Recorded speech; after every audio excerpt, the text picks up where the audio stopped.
একটি ছোট্ট গ্রামে রহিম নামে এক মালী থাকত।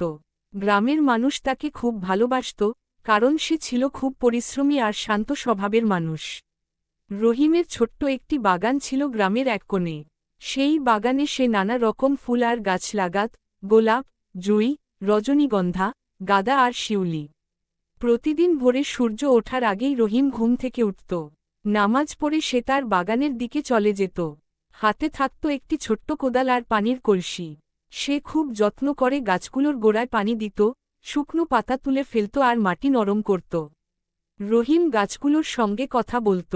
সে বলত, তোমরা বড় হও, সুন্দর ফুল ফুটাও, তোমাদের দেখে সবাই খুশি হবে। গ্রামের বাচ্চারা প্রায়ই রহিমের বাগানে আসত।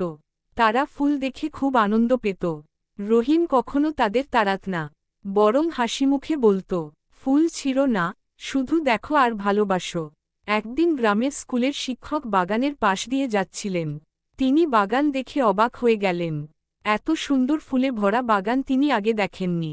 তিনি রহিমকে বললেন, রহিম, তোমার বাগানটা সত্যিই খুব সুন্দর। তুমি এত যত্ন করো কিভাবে?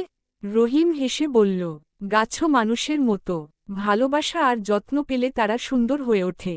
শিক্ষক খুব খুশি হলেন। তিনি স্কুলের ছাত্রদের নিয়ে একদিন বাগান দেখতে এলেন। রহিম তাদের গাছ লাগানোর উপায় শিখিয়ে দিল।